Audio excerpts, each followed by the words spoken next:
67. 그 다음 구문인 성령으로 잉태하사 동정녀 마리아에게서 나시고 가 의미하는 바는 무엇입니까? 존재상 성부 하나님, 그리고 성령 하나님과 하나이신 영원하신 성자 하나님이 신적 속성을 제쳐두거나 변형시키거나 혹은 혼합시키는 것이 전혀 없이 이전까지는 아니셨던 참 사람이 되셨습니다. 성경은 이에 대해 그분께서 아브라함의 씨를 취하셨다고 하는데, 그것은 몸과 영혼을 가진 참된 인성을 동정녀의 본질로부터 성령의 역사하심을 통하여 취하신 것입니다. 그래서 히브리서 2장 말씀대로 그분께서는 모든 면에서 그의 형제들과 같이 되셨으나 죄는 없으시다는 뜻입니다. 68. 성령으로 잉태되셨고 보통 방식으로 잉태되지 않으셨다고 말하는 이유는 무엇입니까? 그것은 바로 인간의 본성이 너무나 부패하여 성령께서 그리스도 잉태라는 위대한 사역을 하셔야만 했기 때문입니다. 그러한 방법으로 성령께서는 모두를 거룩하게 하실 그리스도가 그 어떤 오염에서도 벗어나 순결함을 지킬 수 있도록 하셨습니다. 그분은 또한 성자께서 성부 하나님을 향하여 거룩해지게 하심으로써 성자의 완벽한 거룩하심으로 우리도 성부 하나님을 향하여 거룩해질 수 있기 위해 성자를 잉태시키셔야만 했습니다. 69. 예수 그리스도의 순결한 잉태로부터 우리가 얻는 위로는 무엇입니까? 첫째, 그리스도께서 신성과 인성 중 하나만 취하지 않으시고 둘 다를 취하심으로 그분께서 우리가 하나님 앞에 행해야만 하는 모든 일에서 우리의 유일하고 실제하는 중보자가 되신다는 것입니다. 둘째, 중보자 그리스도께는 하늘과 땅보다도 큰 하나님의 사랑이 그분 안에 본질적인 요소로 내재하고 있으며 그분의 심령에 인격적으로 거하기에 그분은 우리를 향하여 참된 형제 사랑과 신실하심을 나타내신다는 것입니다. 셋째, 중보자 그리스도의 몸과 영혼은 잉태 시의 완전한 거룩함을 유지하도록 보존되었습니다. 이는 그분이 우리의 죄악된 잉태와 그에 상응하는 형벌을 받고 그 값을 지불함으로써 우리의 죄가 용서받도록 하는 순결하고 거룩한 제물이 되기 위한 것이었습니다. 이 말은 원죄가 더 이상 우리 안에 없다는 말이 아니라 그것이 우리에게 전가되지 않는다는 것입니다. 또한 그것은 그분의 완벽한 거룩하심의 능력으로 말미암아 우리의 오염된 몸과 영혼을 점진적으로 거룩하게 하시기 위한 것이었습니다. 언젠가 그리스도는 우리 내면의 질병을 마침내 완전히 제거해 주실 것입니다. 영원한 말씀이신 성자 하나님의 몸과 영혼을 모태로부터 거룩하게 하셨던 바로 그 성령께서 마침내 은혜로 말미암아 우리의 본성을 하나님의 형상으로 완전히 새롭게 하실 것입니다. 히브리서 2장 11절 말씀입니다. 거룩하게 하시는 이와 거룩하게 함을 입은 자들이 다 한 근원에서 난지라. 히브리서 7장 말씀입니다. 이러한 대제사장은 우리에게 합당하니 거룩하고 악이 없고 더러움이 없고 죄인에게서 떠나 계시고 하늘보다 높이 되시니라. 그리스도의 잉태로부터 나오는 더 많은 유익들에 대해서는 그리스도의 신성과 인성에 대해서 다루면서 이미 부분적으로 설명하기도 했지만 이제부터 한층 명확하게 다루도록 하겠습니다. 70. 성령으로 잉태하사 동정녀 마리아에게 나시고 라는 말씀을 이해했으니 이제는 이 구절에 포함된 교리에 대해서 더 자세하게 설명해 주시겠습니까? 하나님 아들의 성육신에 관한 조항을 설명함에 있어서 고려해야 할 것은 5가지입니다. 첫째, 이 조항이 달성하고자 하는 목표가 무엇이며 그래서 그것을 바르게 이해하는 것이 얼마나 필수적인가 하는 것입니다. 둘째, 왜 그리스도의 신성과 인성이 우리 구원의 필수적인 토대요 근간이 되는가 하는 것입니다. 셋째, 왜 그리스도의 양성이 한 인격 안에 연합되어야만 하고 이러한 위격적 연합이 무엇인가 하는 것입니다. 넷째, 그리스도의 신성과 인성이 각각의 특징적인 속성들을 간직하는 방식으로 연합되어서 각각의 속성이 인지될 수 있고 구별될 수 있다는 것입니다. 다섯째, 신성과 인성 각각의 고유한 속성을 있는 그대로 두지 않으면 어떤 위험이 생기는가 하는 것입니다. 71. 첫째, 그리스도 성육신의 유익을 바르게 이해할 수 있도록 이 조항이 달성하고자 하는 목표가 무엇인지에 대해 묻겠습니다. 그리스도의 왕같은 제사장직의 토대와 근간이요, 하나님과 인간 사이의 영원한 언약의 토대와 근간이 그리스도의 인격에 관한 이 조항에 포함되어 있습니다. 신성과 인성이라는 두 속성은 그리스도의 본질과 존재에 속한 것으로서 서로 구별되는 속성을 유지하면서도 연합하여 본질적으로 실제 그리스도를 구성하는데, 이것이야말로 하나님의 작정하심에 따라 우리 구원의 시작점이요 모퉁이돌인 것입니다. 인류의 행복은 요한일서 1장 말씀대로 모든 선의 근원이신 하나님과의 연합에서 옵니다. 반면 인간의 가장 큰 불행은 하나님으로부터 분리해서 옵니다. 인간은 하나님과 원수가 되도록 하는 죄로 인해 하나님으로부터 스스로 분리되어 마귀와 연합하였습니다. 한 사람을 통하여 죄가 세상에 들어왔고 죄로 말미암아 사망이 왔으므로 하나님으로부터 떨어진 원인과 그 토대는 바로 그 한 사람이라고 할 수 있습니다. 마찬가지로 하나님은 한 사람을 통하여 화목과 모든 선의 근원이신 하나님과의 영원히 파괴되지 않고 파괴될 수 없는 연합의 근본이요 원인이 되도록 작정하셨습니다. 이 한 사람은 바로 신성의 속성뿐만 아니라 몸과 영혼의 참된 인성의 속성도 모두 가지신 영원한 하나님 아들이십니다. 그리스도의 신성과 인성은 그리스도의 한 인격 안에서 그 속성을 잃지 않음으로써 사람과 하나님 사이에 언약을 맺게 하고 그 사이를 화목하게 합니다.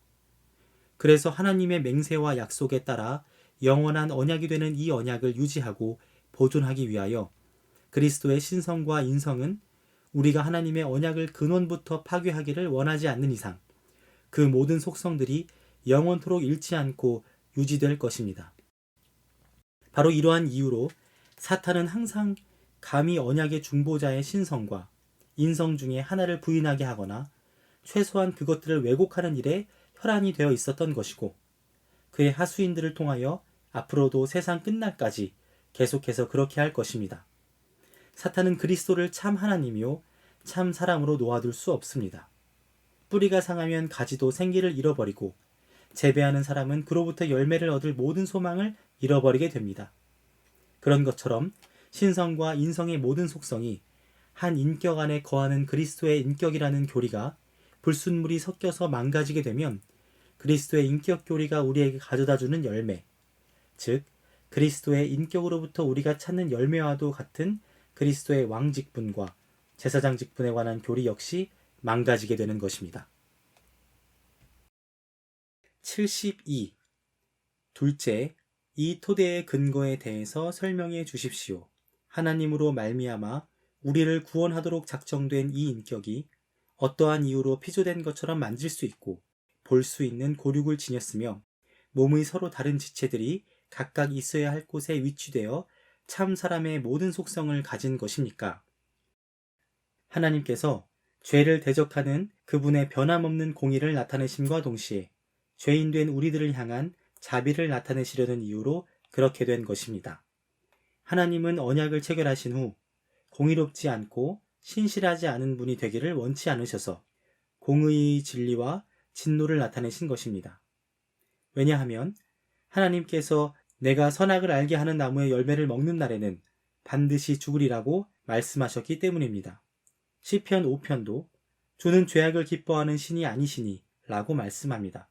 그러므로 하나님은 인간의 몸, 즉 그의 독생자의 육체의 죄를 벌하기로 결정하심으로써 하나님의 변함없고 지고하며 죄를 적대시하는 공의와 진리와 진노가 온 천하에 확연해지도록 하셨습니다. 하지만 하나님께서는 마땅히 그렇게 하실 권리가 있음에도 우리의 죄에 상응하는 형벌을 우리에게 내리시지 않고 그 진노가 독생자에게 향하도록 하셨습니다. 그렇게 함으로써 하나님은 믿음의 조상들에게 말씀과 맹세로 약속하신 대로 그분의 영원한 자비를 활발하게 나타내실 수 있었습니다. 그래서 예수 그리스도 안에서 하나님의 공의와 진리와 진노와 자비와 상냥함이 가장 지혜롭고 놀라운 방식으로 합쳐지게 되었습니다. 이제 이 이유들을 더 구체적이고 이해하기 쉽게 설명하겠습니다. 하나님께서 사람을 자기와 연합하도록 하시고 그들과 영원히 화목하도록 하셨을 때 하나님께서는 자신의 공의를 부인하지 않으시는 방식으로 우리를 향해 자비를 나타내신 것입니다. 왜냐하면 공의는 하나님의 본질 중 하나이기에 하나님 자신을 부인하지 않고서는 부인될 수 없기 때문입니다. 하지만 하나님의 지고하고 완벽한 공의는 몸과 영혼으로 되어 있는 우리 인간의 속성에 죄와 더러움이 있기 때문에 인간 본성 안에서 죄의 값이 지불되어야 하고 인간 본성의 회복이 일어나야 한다는 요구를 하셨습니다. 이 요구는 우리와 동일 본질이시며 모든 일에 우리와 같으시지만 죄만 없는 하나님 아들의 참된 인성 안에서 이루어졌습니다. 한 사람으로 말미암아 죄가 세상에 들어오고 죄로 말미암아 사망이 왔나니 이와 같이 모든 사람이 죄를 범하였으므로 사망이 모든 사람에게 이르렀느니라.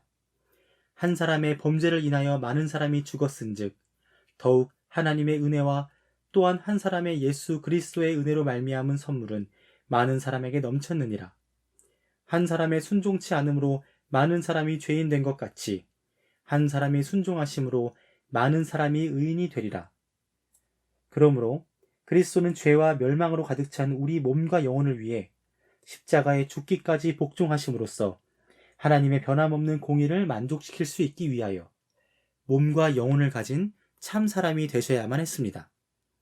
하나님은 그의 공의에 따라 인간이 범한 죄에 대해서 천사나 혹은 다른 피조물을 벌하기를 원치 않으시고 참 인간 본성을 벌하기를 원하셨습니다. 그것이 바로 하나님 아들이 천사가 되지 않으시고 아브라함의 후손으로서 참 인간 본성을 취하신 이유입니다. 둘째, 만약 영원한 언약의 중보자가 우리의 형제가 되셔야만 했고 영원히 그렇게 남아 계시려면 그분은 정당하고 자연스러운 실제 형제의 본성과 속성들을 모두 가지셔야만 했습니다. 히브리서는 이것을 명백하게 가르치고 있습니다. 거룩하게 하시는 이와 거룩하게 함을 입은 자들이 다 한 근원에서 난지라. 그러므로 형제라 부르시기를 부끄러워하지 아니하시고 이르시되 내가 주의 이름을 내 형제들에게 선포하고 내가 주를 교회 중에서 찬송하리라. 또한 하나님의 아들이 과거의 형제로서의 모든 성향과 인간 속성을 지니시고 우리 형제가 되기를 부끄러워하지 않으셨던 것처럼 그분은 오늘도 그와 같이 하시는 것을 부끄러워하지 않으시고 참 인간 본성 및 형제로서의 성향의 여타 속성 그리고 우리의 본성 및 형제로서의 성향을 저버리지 않으십니다. 이는 성경 히브리서의 동일한 부분에서도 말씀하는 바입니다. 그러므로 그가 범사의 형제들과 같이 되심이 마땅하도다. 이는 하나님의 일에 자비하고 신실한 대제사장이 되어 백성의 죄를 속량하려 하심이라. 그가 시험을 받아 고난을 당하셨은즉 시험받는 자들을 능히 도우실 수 있느니라. 그리스도께서 하늘에 오르신 이후에는 우리를 부끄러워하셔서 참 인간 본성과 그 속성들을 저버리심으로써 형제가 되는 것을 포기하셨다는 거짓 주장을 아무도 못하도록 하기 위하여 진리의 영께서 히브리서 4장에서 말씀하는 것을 들어보십시오. 그러므로 우리에게 큰 대제사장이 계시니 승천하시니 곧 하나님의 아들 예수시라. 우리가 믿는 도리를 굳게 잡을지어다. 우리에게 있는 대제사장은 우리의 연약함을 동정하지 못하실 리가 아니오 모든 일에 우리와 똑같이 시험을 받으신 이로되 죄는 없으시니라. 그러므로 우리는 긍휼하심을 받고 때를 따라 돕는 은혜를 얻기 위하여 은혜의 보좌 앞에 담대히 나아갈 것이니라. 셋째, 하나님은 시편 132편과 89편 말씀대로 다윗의 자손 중에서 영원한 통치자가 나올 것임을 맹세로 확증하셨습니다. 그러므로 바로 그 왕이신 그리스도께서는 다윗의 허리와 본질에서 나와서 영원토록 참 사람으로 남아 계셔야만 합니다. 그는 이름만 사람으로 남아 계시는 것이 아니라 히브리서 1장 말씀처럼 다윗의 자손으로서의 본질과 존재와 속성을 유지하며 영원토록 높이 계신 하나님의 위엄의 보좌에서 다스리셔야만 합니다. 이것은 내 생에 크고 넘치는 기쁨을 우리에게 주는 것입니다. 우리는 우리 형제요 머리이신 그리스도를 눈으로 볼 것이며 그곳에서 우리의 속성이 큰 영광으로 장식되는 것을 볼 것입니다. 73. 이제 하나님과 사람 사이의 언약의 중보자가 왜 인간의 모든 속성을 지닌 참 사람일 뿐만 아니라 모든 신적 속성을 지니신 참 하나님이셔야만 하는지에 대해 설명해 주십시오. 그것은 그 일을 실행할 만한 전능한 분을 요구하시는 성부 하나님의 명령을 중보자께서 받으셨기 때문입니다. 그 명령이란 중보자가 자기 공로와 능력으로 모든 택한 백성을 구원해야 하는 것이었습니다. 하지만 하나님만이 전능하십니다. 이것이야말로 중보자께서 참 하나님이셔야만 하는 가장 핵심적이고 으뜸이 되는 이유인 것입니다. 성부 하나님과 동등하며 지고한 위격이신 중보자께서 자신을 인간의 본성으로 낮추어 우리를 위하여 저주가 되기까지 순종하신 것은 태초부터 영원까지 세상죄의 대가를 완전히 지불하신 것입니다. 그래서 사도행전 20장은 하나님께서 교회를 피로 사셨다고 가르치며 히브리서 9장도 그렇습니다. 그리고 죄가 더한 곳에 은혜가 더욱 넘쳤다고도 합니다. 성자 하나님께서는 우리를 위해 모든 천사 그리고 하늘과 땅의 그 어떤 피조물의 희생을 훨씬 능가하는 희생제물이 되심으로써 이러한 순종과 겸손을 나타내셨던 것입니다. 두 번째 이유는 중보자께서 자기 능력으로만이 아니라 자기 공로로 말미암아서도 구속주가 되기로 하셨기에 무엇보다도 먼저 죄를 정복하시고 하나님의 진노와 사망을 친히 극복하셔야만 했기 때문입니다. 그분은 인성으로 하나님의 무한한 진노라는 무거운 짐을 짊어지면서도 그 밑에 함몰되지 않고 그것을 극복하여 죽은 자들로부터 친히 살아나셔야만 했습니다. 그래서 그분은 죽음을 겪은 참 사람이 되심과 동시에 무한하시며 영원하신 참 하나님이셔야만 했습니다. 이것은 바로 그리스도의 인성이 그것을 지탱해 준다고 할 수 있는 그분의 신성과 한 인격 안에서 연합함으로써 우리의 구원이 절대로 흔들리지 않도록 했다는 말입니다. 이러한 위격적 연합은 죄와 고통과 하나님의 진노와 사망이 아무리 크다고 하더라도 해체될 수 없는 것입니다. 이러한 이유로 사도 바울은 로마서 1장에서 말씀하기를 그리스도께서는 부활의 능력으로 말미암아 자신이 하나님의 아들 되심을 보이셨다고 합니다. 그분은 그 능력으로 말미암아 우리에게 믿음을 주시고 그 믿음을 통해 그분의 공로를 우리의 것으로 여겨주심으로써 우리의 기도와 탄식을 들으시며 우리에게 성령을 나누어 주십니다. 그로 말미암아 그분은 하나님의 형상이 우리 안에 회복되도록 하시고 우리로 하여금 영생하도록 하십니다. 그렇게 그리스도는 그분이 얻어내셔서 우리 안에 영원토록 보존케 해주시는 그 구원을 우리에게 능력 있게 나누어 주십니다. 그러나 이 모든 것은 전능하신 분으로 인하여 할 수 있는 것이기 때문에 중보자께서 원래부터 전능하신 참 하나님이셔야만 했던 것입니다.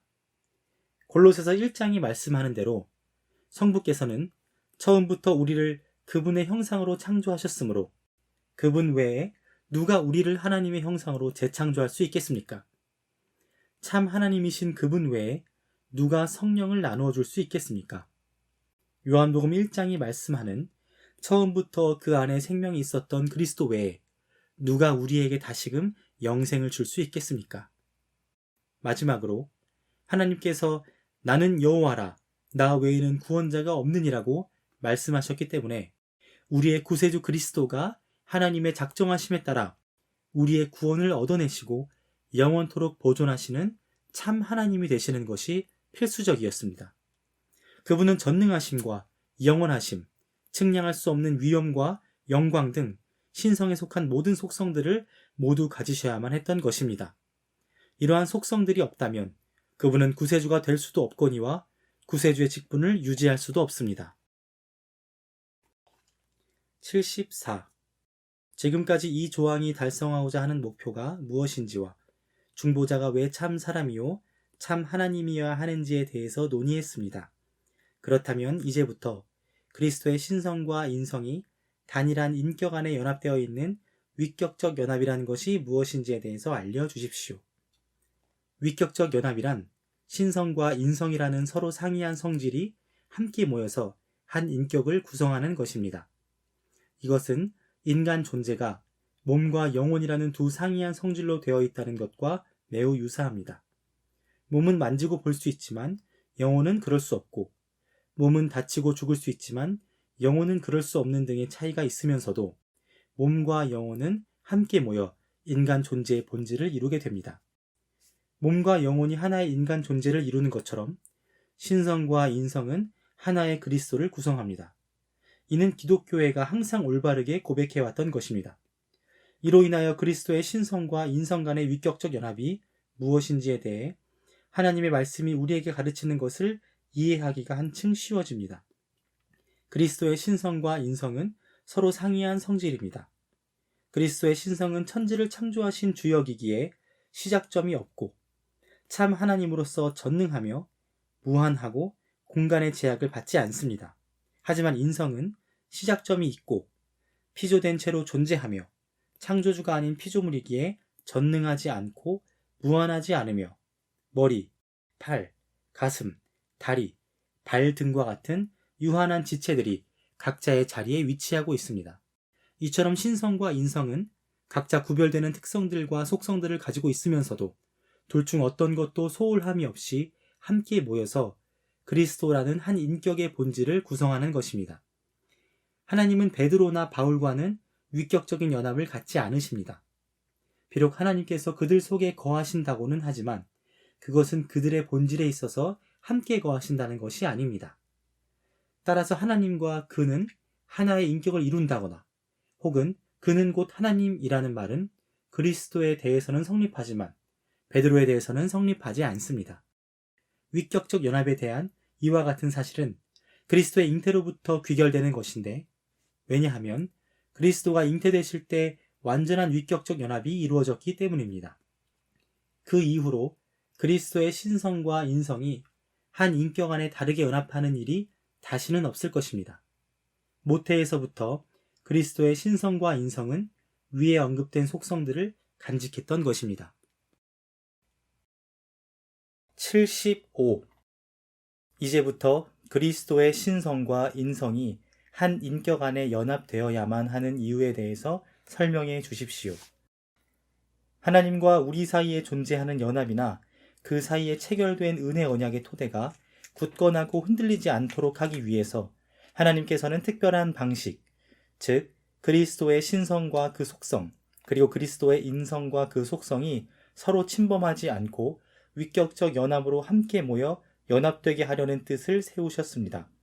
이는 하나님께서 결심하시고 영원한 규례로 작정하신 대로 구원이 취득되고 영원토록 보증되도록 하기 위한 것이었습니다.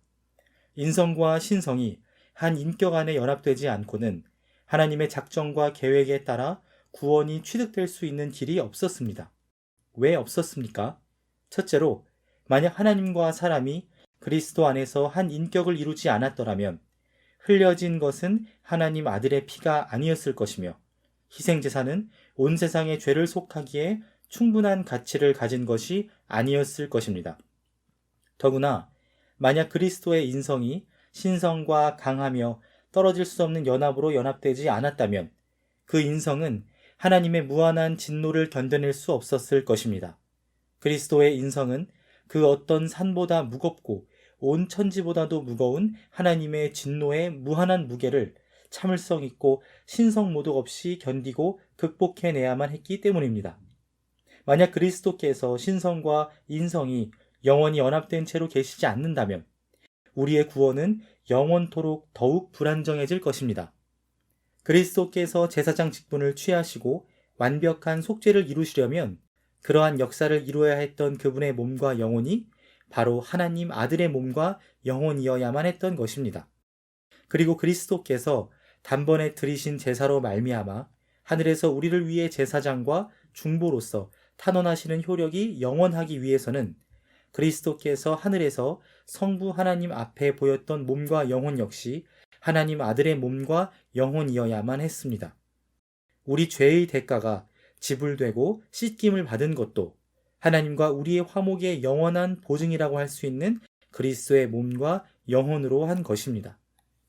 더욱이 그리스도의 신성이 인성과 영원토록 연합되지 않았더라면 그리스도는 스스로의 능력으로 구세주가 될 수 없었을 것입니다. 그리스도의 신성과 성부 하나님으로부터 성령이 발출되시는데 그 성령께서 우리를 인도하여 그리스도를 소유하고 그리스도께 접붙임을 받고 영원한 생명으로 우리가 새롭게 되도록 하십니다. 성령으로 말미암아 참 믿음으로 그리스도의 몸에 편입된 이들이 영원한 생명에서 절대로 떨어지지 않도록 하기 위해서 영원한 하나님의 아들이신 그 말씀은 요한복음 1장 말씀대로 처음부터 그 안에 생명이 있었습니다. 또한 골로새서 2장 말씀처럼 한 인격 안에서 육체로 그분이 취하신 인성에 영원토록 거하시는 존재가 되어야만 했습니다. 그래서 우리는 이사야 말씀처럼 우리의 임마누엘, 즉 하나님께서 우리와 함께 계시는 분이신 예수 그리스도 때문에 하나님께서 실제로 우리와 함께 거하시고 영원토록 그렇게 하실 것을 압니다. 76. 넷째, 하나님과 사람 사이의 언약이 영원하기 때문에 그 언약의 근간이라고 할 수 있는 그리스도의 한 인격 안에 그분의 신성과 인성도 각각 그것들의 속성들과 함께 변하지 않고 침범되지 않은 채 영원히 있으며 신성이나 인성 혹은 그것들의 속성들이 한쪽에 의해 잠식되는 일은 없다는 말씀입니까? 네, 그럴 수 없습니다.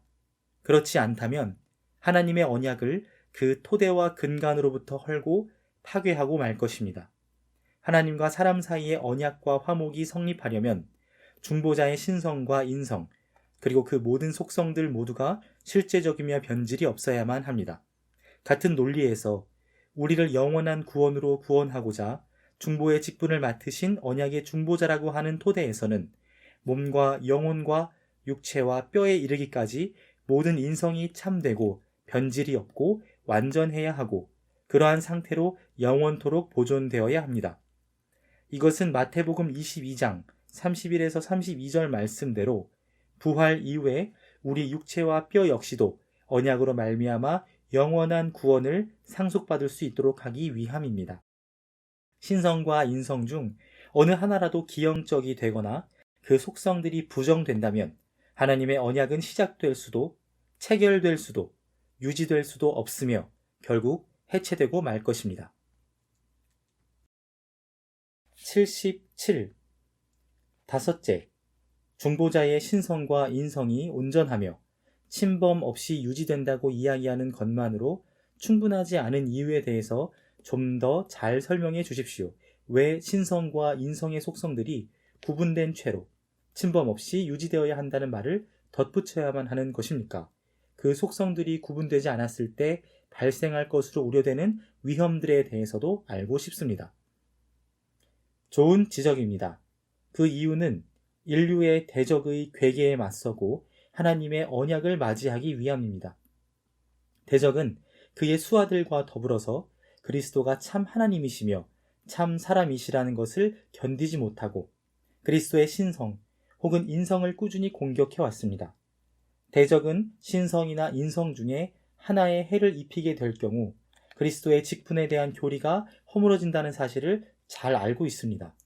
그리스도의 인성이나 신성에 관한 가르침이 해를 입게 되면 하나님의 모든 언약은 그리스도의 인격과 사역에 그 기반을 두고 있기에 자동적으로 전복되게 되고 언약의 대상인 그리스도인의 마음은 절망에 빠지게 됩니다.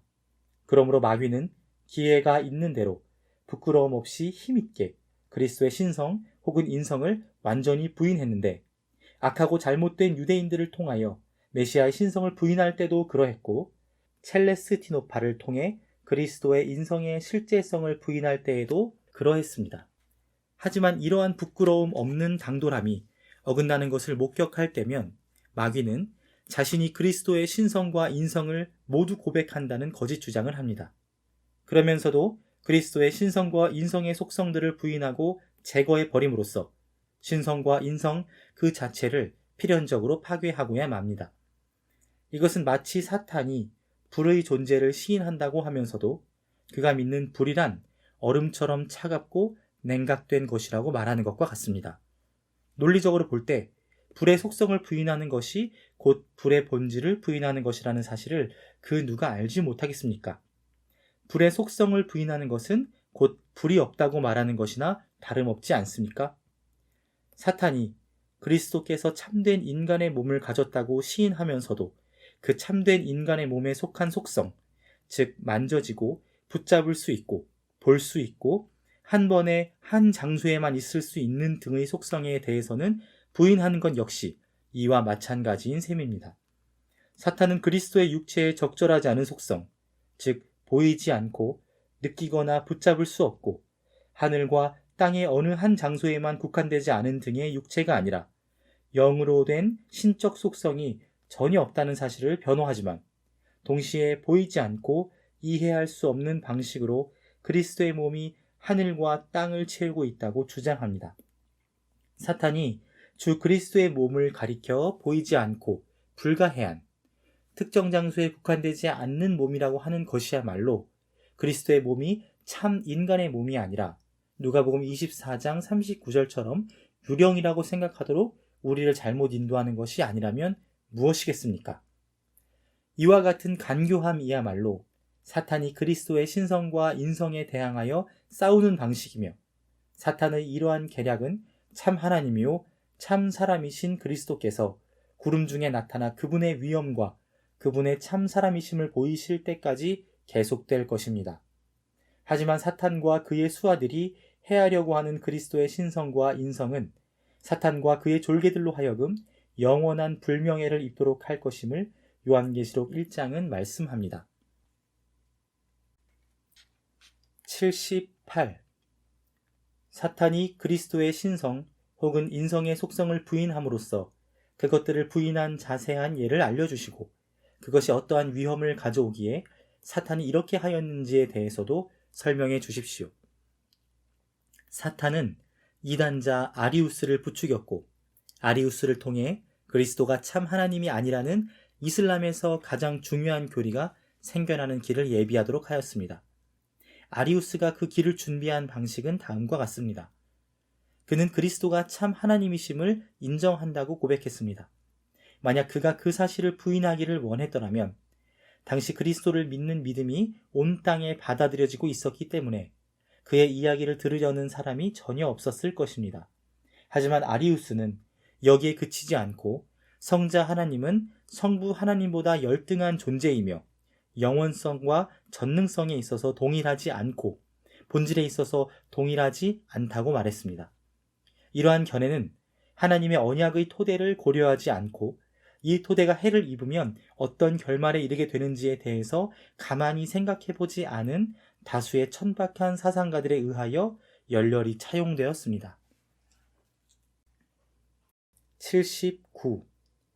여기서 악한 자가 염두에 두고 있는 것은 무엇입니까? 악한 자는 사람들이 그리스도가 참되고 영원한 하나님이 아니라는 결론을 내리기를 원했습니다. 그래서 그는 이슬람 교도들 사이에서 이러한 결론을 계시하고 견지했습니다. 80. 악한 자는 어떻게 이러한 결론에 도달했습니까? 하나님의 속성은 다음과 같습니다. 그분은 모든 것의 궁극적 원인이시고 능력이 무한하시며 영원하시고 시작이 없으신 분입니다. 누구든지 하나님의 이러한 속성들을 부인하는 사람은 하나님께 경배하는 것이 아니며 실제로는 신성이 없는 우상을 자기를 위해 소환해내는 사람입니다. 그래서 아리우스는 성자 하나님이 그 모든 신적 본질에 있어서 성부 하나님과 동등하시다고 고백할 수 없었기에 성자 하나님께 성부 하나님보다 못한 능력을 돌렸던 것입니다. 아리우스는 또한 성자 하나님이 성부 하나님과 영원토록 함께하는 존재가 아니라고 주장했습니다. 성자 하나님의 참된 신성의 이와 같은 속성들을 부인함으로써 사탄은 오늘날까지 이슬람 교도들이 그러했듯이 그리스도를 단지 선지자로 여겨야 한다는 결론을 내렸습니다. 그리스도를 부인하는 이러한 가르침은 아리우스의 교리에서 그 기원을 찾을 수 있습니다. 81. 그리스도의 인성을 대적하는 사탄의 간교함에 대해 예를 들어 설명해 주십시오. 얼마 후에 사탄은 자신이 그리스도의 참된 인성을 부인했다는 사실을 인정하지 않으면서도 그리스도께서 다른 사람들과 같은 성격과 속성을 지니셨다는 것을 부정했던 이단자 유티케스를 부추겼습니다. 마찬가지로 오늘날에도 사탄은 그의 종들이 그리스도의 인성을 부인한다고 생각하기를 바라지 않고 다만 참 사람의 성격과 속성들을 제거하고 그 외의 속성들을 대신 집어넣음으로써 그리스도의 취하신 인성을 참 사람도 아니고 피조물도 아닌 것으로 둔갑시킵니다. 그리스도의 몸이 하늘과 땅에 편재한다고 하면서 이러한 편재성의 원인과 기원을 동정녀의 몸에서 일어난 그리스도의 인성과 신성 사이의 위격적 연합에서 찾는 사탄의 조작을 그 예로 생각해 볼 수 있습니다. 82. 악한 자가 그리스도의 사람 되신 몸을 가리켜 보이지 않고 불가해하고 모든 장소에 한 번에 있을 수 있다고 하는 것에 도사리고 있는 위험은 무엇입니까? 만약 그리스도의 인성, 즉 그분의 참된 몸과 영혼이 한 번에 한 장소에 있는 것 등과 같은 속성들을 간직하지 않고 그리스도의 몸이 어디에나 동시에 계신다고 한다면 이것은 인간 몸의 성격과 속성과는 반대되는 것입니다. 만약 이러한 편재성이 모태에서 잉태된 것에서부터 기인한다고 한다면 다음과 같은 위험 요소들이 존재하게 됩니다. 첫째, 편재하는 몸은 어머니의 모태 밖에도 있었을 것이고 모태 외에도 다른 곳에서 잉태되었을 것이기에 그리스도는 모태에서 잉태될 수 없었을 것입니다. 또한 그리스도가 동정녀 마리아에게서 태어날 수도 없었을 것인데 왜냐하면 그분의 몸은 이미 어느 곳에나 계시기 때문입니다. 둘째, 만약 동일한 몸이 다른 장소들에도 있었다면 그리스도는 본디오 빌라도에게 고난을 받으실 수 없었을 것입니다. 왜냐하면 비록 그리스도의 몸이 빌라도 앞에 서서 우리의 심판과 형벌을 당하시는 것처럼 보일지라도 그 몸은 세상의 여러 다른 곳에 있기에 빌라도 앞에 선 것이 아니었을 것입니다. 따라서 한 장소에서는 그리스도가 정죄되었지만 다른 곳에서는 그렇지 않았을 것입니다. 이와 유사하게 그리스도의 몸이 보이지 않게 세상의 여러 다른 곳에 계셨다면 그리스도의 몸은 우리를 위해 십자가에 실제로 달리지 않았을 것입니다. 그리고 그리스도의 몸이 전 세계 어디에나 있었다고 한다면 그리스도의 몸은 실제로 죽어 장사되지도 않았을 것입니다. 게다가 하나님 우편에 앉으신 그리스도의 발이 승천할 때에도 여전히 땅에 서 있었다고 한다면 그리스도는 하늘에 오르지 않으셨을 것입니다. 이런 식의 논증은 아주 많습니다. 마치 차가운 것이 불의 성격과 반대되는 것처럼 보이지 않고 불가해하고 여러 장소에 한꺼번에 있을 수 있는 몸이라는 것은 누가복음 24장 39절 말씀에 따르면 참된 인간 몸의 성격이나 속성과는 상반된 것입니다. 그리스도가 그와 같은 육체를 가졌다고 한다면 누가복음 24장 6절 말씀에서 보듯이 그리스도와 그분의 공로에 관한 기독교 신앙의 모든 주요 조항들이 부정되고 파괴될 위험에 처하게 됩니다. 83. 하지만 그리스도의 참된 인간으로서의 몸이 보이지 않게 한 번에 모든 장소에 존재한다는 것을 고백하지 않으면 그리스도의 신성과 인성 간의 위격적 연합이 암시적으로 끊어져 버리는 것이 아닙니까? 그럴 수 없습니다. 왜냐하면 그리스도의 인성과 신성의 위격적 연합이란 잉태될 때 모태에서 오직 단번에 일어난 사건으로서 그 외에는 그 어떤 위격적 연합이 일어난 적이 없기 때문입니다. 위격적 연합이 일어난 모태에서 그리스도의 몸은 한 번에 동정녀 마리아의 몸이라는 한 곳에만 있었고 보이든지 안 보이든지 그 외에는 세상 어디에도 없었습니다. 하지만 온 세상도 담을 수 없는 그리스도의 신성은 동정녀의 몸에 갇혀 있을 수 없었고 하늘과 땅을 넘어선다 하더라도 그 신성을 다 담아내기에는 충분하지 않았습니다. 그러므로 그 사실은 신성과 인성의 모태에서의 위격적 연합을 불가능하게 만들지 않고 일단 그 연합이 일어난 후에는 그것을 분리시키지도 않았으며 그 외에는 위격적 연합이 다시는 일어나지도 않았습니다. 우리는 그리스도의 몸이 그리스도가 계시기 원하는 곳인 하늘에 있다고 말하지 지구상의 수천 개의 장소에 동시에 계신다고 말하지 않습니다. 반면에 그리스도의 신성은 그가 취하신 몸과 영혼 안에 있을 뿐 아니라 몸과 영혼 바뀐 천지에도 계시다고 말합니다. 그러므로 결론적으로 우리는 그리스도의 위격이 모태에서 분리된 것 이상으로 그리스도의 인성과 신성을 분리하는 것을 허용하지 않는데, 이는 우리가 태양이 하늘이라는 한 장소에 있지만 그 광채는 수천의 사람들 중에 있다고 참되게 말하면서도 태양과 그 광채를 분리하지 않는 것과 같다고 하겠습니다.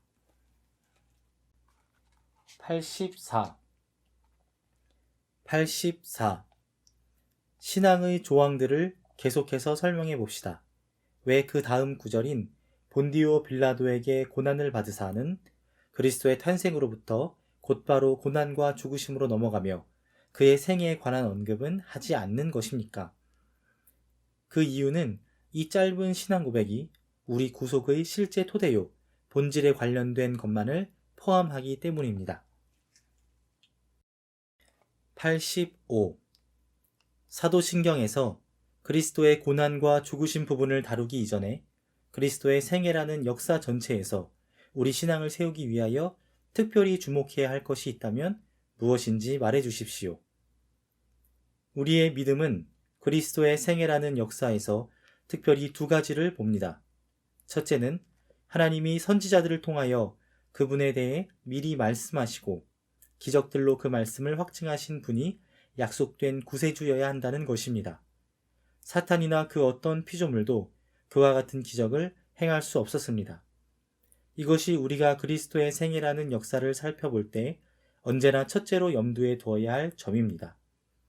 믿음이 주목하며 우대하는 그리스도 생애의 또 다른 측면은 바로 주 그리스도께서 우리와 같은 인격을 가지시고 전 생애에 걸쳐 성부 하나님께 순종적으로 복종하는 겸손을 보여주신 것입니다. 비록 우리의 구원이 무엇보다도 죽음에서 보이신 그리스도의 복종하심에 기인한 것이기는 하지만 그리스도의 나머지 생애도 제외되지는 않습니다. 그의 전생애에 걸쳐 그리스도는 종의 형체를 취하셨습니다. 사도 바울은 성자 하나님께서 시종일관 온전히 순종적인 겸손을 보이신 것에 대해 빌립보서 2장에서 말하고 있습니다. 자신을 낮추시고 죽기까지 복종하셨으니 곧 십자가에 죽으심이라. 86. 본디오 빌라도에게 고난을 받으사라는 조항이 있는데 왜 그리스도는 재판정에 합법적으로 앉은 재판장에게 정죄에 당하셔야만 했습니까? 역대하 19장 말씀에 따라 빌라도의 입을 통하여 심판을 선고하신 분은 하나님이심을 우리는 바라봐야 합니다. 그리스도께서 지상에서 행악자라고 하여 재판에 넘겨졌을 때 그분은 우리의 정죄와 형벌에 따른 심판을 친히 담당하시기 위하여 당신과 나의 죄를 지고 하나님 앞에서 신문을 받으셨습니다.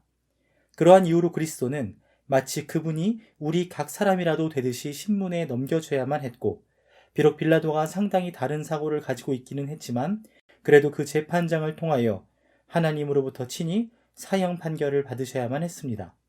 하지만 우리의 죄가 단번에 하나님의 아들에게서 빌라도를 통하여 판결을 내리신 하나님에 의하여 정죄되고 처벌된 이후 우리는 더 이상 우리의 죄를 진술하기 위하여 하나님의 심판의 자리 앞에 끌려올 필요가 없어졌고 그 죄들로 인하여 정죄를 받을 일은 더욱 없어졌습니다.